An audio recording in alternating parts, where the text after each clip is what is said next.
You know those days when nothing seems to go right. The kind of day where every red light feels like an eternity and even the coffee doesn't hit the spot. That was the kind of morning I was having, uneventful, ordinary, and dragging on like a bad dream. I pulled into the diner parking lot, hoping for nothing more than a solid meal and a few quiet minutes. But, of course, life had other plans. I didn't expect anything out of the ordinary until I saw the flashing lights in my rearview mirror. The engine of my old sedan hummed quietly as I pulled into the parking lot of Ella's Cafe. It was one of those mornings when nothing seemed to go right. The coffee wasn't strong enough. The morning fog wouldn't lift, and every red light felt like an eternity. The kind of day that made you long for the warmth of your bed. I didn't expect much to change once I parked. A hot meal, a little time to unwind, and maybe a chance to lose myself in a book that was all I needed. The small-town diner was my usual escape.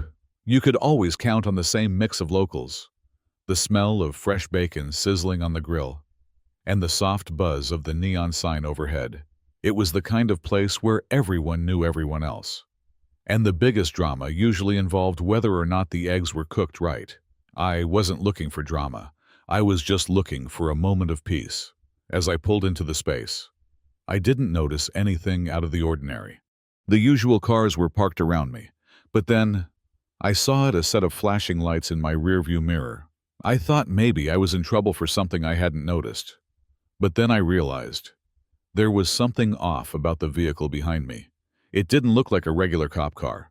The sirens weren't the usual blare either. They were more like the kind you'd hear in a low-budget crime drama. I squinted as the car slowed to a stop behind me. The logo was unfamiliar, a enforcement. Was this a joke? I rubbed my eyes, trying to shake off the lingering haze of sleep. I wasn't being pulled over by a real officer. I was being stopped by someone who looked like they were playing dress-up as a cop. A woman stepped out of the vehicle with the swagger of someone who had the power to dictate life and death in her small patch of the world. Her uniform was crisp. The kind of crisp that screamed, "I bought this off some shady website that sells fake police badges." She had a stiff posture, and her face was locked in what I can only describe as a permanent sneer. Someone who had worked too hard to gain authority and wasn't about to lose it over something silly like common sense. I rolled down the window, half expecting her to give me a ticket for breathing too loudly or looking suspiciously like I might enjoy a relaxing breakfast. The instant she reached my car, she bent down and peered inside, a smug expression playing on her lips. "Do you know why I pulled you over?" she asked, her voice dripping with self-assurance. I blinked at her, half expecting her to hand me a ticket for parking too well. "Honestly, no, I haven't the slightest clue," I said, trying to keep my voice neutral. But it slipped into the sarcastic tone I couldn't help but use when faced with the absurd. She didn't flinch. "You were parked too close to a fire hydrant," she said, as if I had committed a grave offense. I paused, stunned. "A fire hydrant," I repeated. My eyes flitted nervously to the diner, where several sheriff's department vehicles were parked. Inside, I could see a handful of officers chatting at the counter. "Are you sure the sheriff's department would want to see you writing me up for something this ridiculous?" She didn't seem to care. Instead, she took a step closer, one hand resting firmly on the side of her patrol vehicle. "I'm the authority here," she said, her voice sharp, the words punctuating her inflated sense of power. "I don't need to explain myself to anyone." The irony of it all settled into me like a bitter taste. Here was this woman, some fake enforcer with no real jurisdiction, ordering me around right in front of actual law enforcement. I couldn't believe it. I glanced inside the diner again, watching the officers casually munch on their food, oblivious to the theater unfolding just outside. It was as if nothing could disturb the peace they had carefully cultivated. A sudden wave of frustration hit me, and before I could think better of it, I threw the car in park and stepped out of the vehicle, the hard concrete beneath my boots grounding me. The moment my feet hit the pavement, Karen's eyes followed me, narrowing with annoyance. "You know," I said, my voice carrying an edge that surprised even me, "maybe we should take this inside I'd love to hear what the sheriff's department thinks about your enforcement methods. The challenge in my voice was unmistakable, and I could see Karen's expression flicker with irritation. She wasn't expecting me to stand up to her. Most people didn't. Her gaze briefly shifted toward the diner, where the officers were still sitting, unaware of the growing confrontation. "I'm handling this situation," she snapped, her tone defensive, yet shaky. I smiled. "Sure you are," I muttered under my breath. Then, louder, I added, "Maybe the sheriff's department has a different take on how you're handling things. After all, you're the one outside issuing tickets while they're inside eating lunch." For a split second, I saw the faintest flicker of hesitation in her eyes. She wasn't expecting to be called out on her little power trip, especially not by someone like me. She stood there, her arms crossed tightly, as if bracing for the impact of my next words. But I wasn't done. Not by a long shot. "This doesn't seem a little off to you?" I asked, my tone just short of mocking. "The whole sheriff's department is eating inside, and here you are issuing tickets for something that's not even a problem." Karen's face tightened as the reality of the situation set in. This wasn't just about parking violations anymore. It was about authority, about who was really in charge here. And it certainly wasn't her. The tension in the air was thick as Karen and I stood there, locked in a standoff. The moment I'd stepped out of my car, I knew things were no longer going to be simple. But what I hadn't anticipated was the unraveling of an entire web of corruption, lies, and an abuse of power that had been festering under the surface for far too long. Karen stood there, still clutching onto her fake authority like it was a life raft. But I could see the cracks forming. She wasn't used to being challenged. And the longer she hesitated, the more uncomfortable she became. Her usual smugness was starting to crack, replaced by a rare vulnerability I couldn't help but savor. Her eyes darted nervously between me and the officers inside the diner, who, up until now, had been blissfully unaware of the situation outside. I didn't wait for her to make the first move. I took a step toward the diner, my boots clicking against the pavement with each deliberate step. I could feel her eyes on my back. But I didn't turn around. I didn't need to. As I pushed open the door, the warm, greasy scent of bacon and coffee greeted me. And for a moment, the usual peace of the diner almost made me forget what was at stake. The place looked normal, almost comforting. But the unease in the air told a different story. A few sheriffs were still seated at the counter, laughing at some old story one of them was telling. But none of them seemed to acknowledge the weight of the situation that had just exploded outside. I walked past them, forcing myself to act casual, even though I could feel the tension rising with every step. I was about to do something I'd never thought I would: challenge the power structure that had been in place for years.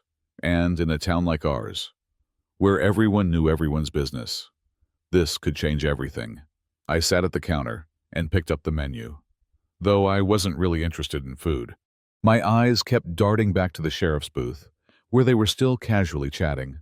I wasn't sure what I expected, but I couldn't help but feel the discomfort in the air. Something was wrong here, and I needed answers. The waitress, who had been walking back and forth refilling cups, gave me a polite nod but didn't say anything. I wasn't expecting small talk. What I needed was to get to the bottom of this. I didn't care if it was just a parking ticket. This was about something deeper, something I wasn't going to let slide. I stood up, my decision made. I walked toward the sheriff's table, trying to keep my composure. The moment I approached, the conversation stopped. All eyes shifted toward me. It was as if the room knew something big was about to happen, and the air thickened with the weight of anticipation. "Hey," I said casually, leaning against the table, "about that officer outside Karen. I think her name was what's her deal?" I asked, trying to sound nonchalant. "Does she have some special badge that lets her pull people over like that?" The sheriff with the thick mustache looked up, his demeanor shifting instantly. The tension in his body was obvious. "What do you mean?" he asked, trying to keep the conversation casual. But there was a sharpness in his tone that gave him away. I didn't back down. Karen, I repeated, pointing toward the door. The one outside. She pulled me over for parking too close to a hydrant. But she's not even a real cop. Right, I didn't expect an answer. But I was hoping for something. Anything that could explain this strange situation. The table was silent. The sheriff, with the mustache, shifted uncomfortably in his seat, clearly debating whether to respond or just brush it off. I could see the younger sheriff, the one who hadn't said much, shift in his chair, clearly uneasy with the direction the conversation was going. She's just doing her job, the big sheriff finally said, trying to shut me down. You don't need to make a scene. I could feel the frustration bubbling up. I wasn't about to let this go. A scene, I repeated, louder this time. You're telling me she's out there pulling people over for no reason, writing fake tickets, and you're just going to pretend like it's normal? The air in the diner shifted. The other officers at the table seemed to tense up, their eyes darting between me and the big sheriff, unsure of how to handle this.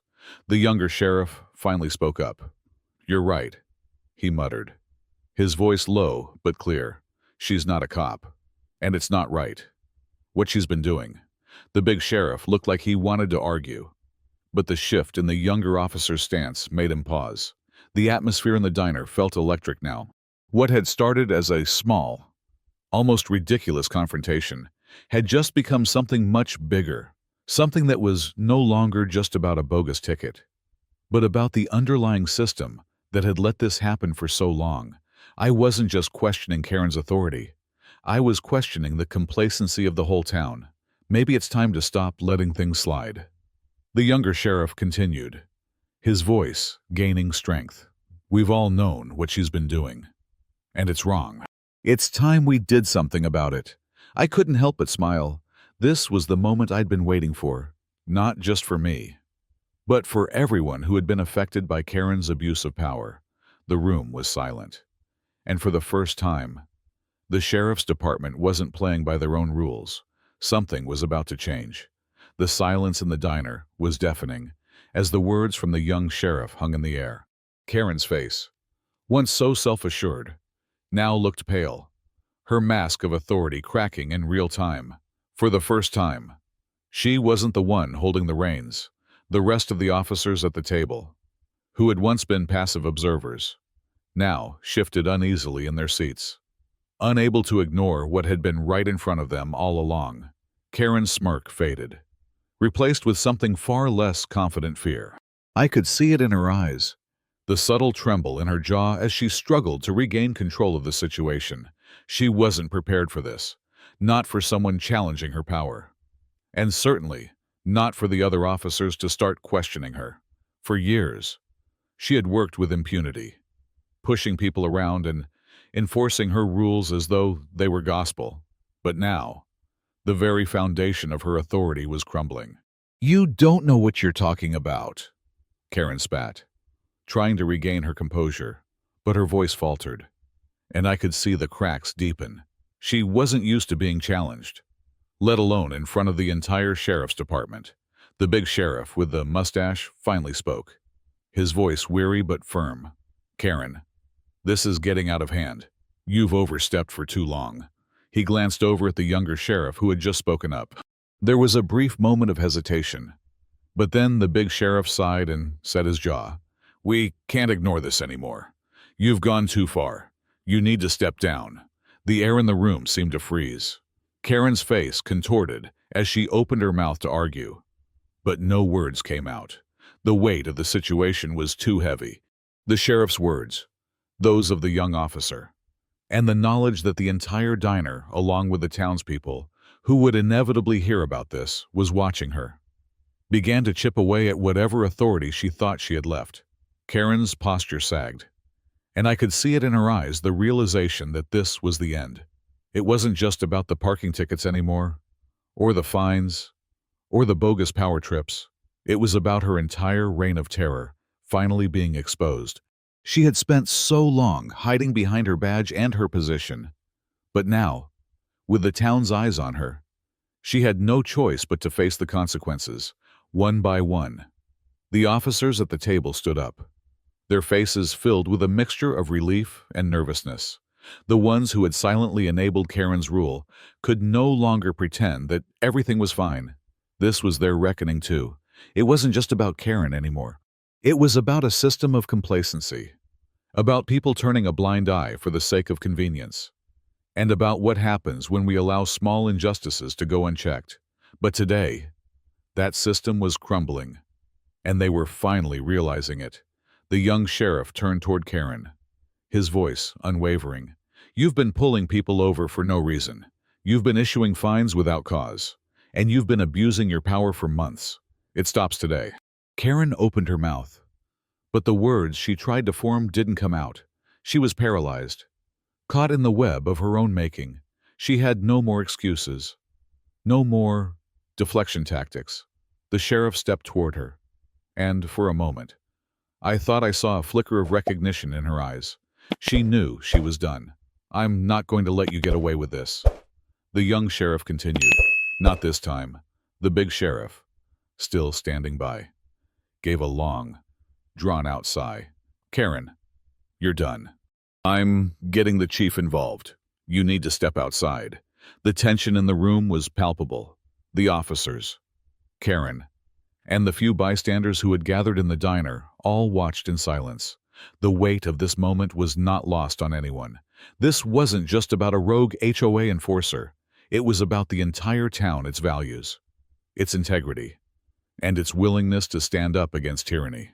Karen finally lowered her head. She knew the end was near. There would be no more empty threats, no more manipulating the system. The truth had come out, and the small town that had quietly allowed her to reign over them was finally taking a stand. The sheriff walked toward Karen, his face stoic, and without saying another word, he escorted her out of the diner. The rest of the officers followed, leaving the once bustling establishment eerily quiet in their wake. As the door swung shut behind them, I stood there, feeling the weight of what had just happened settle over me. It wasn't just about me. It wasn't just about the ticket or Karen's overreach. It was about something bigger, something more fundamental. It was about accountability, justice, and the courage to stand up when everyone else has remained silent. The diner's atmosphere shifted. The officers, who had been passive before, were no longer content to let things slide. They had seen the truth, and now they had to face it. Outside, the flashing lights of a squad car lit up the street. Karen's reign was over, and as I stepped back outside, I knew one thing for sure: the town wasn't the same anymore. Neither was I, and the fight, whatever it turned out to be, had only just begun.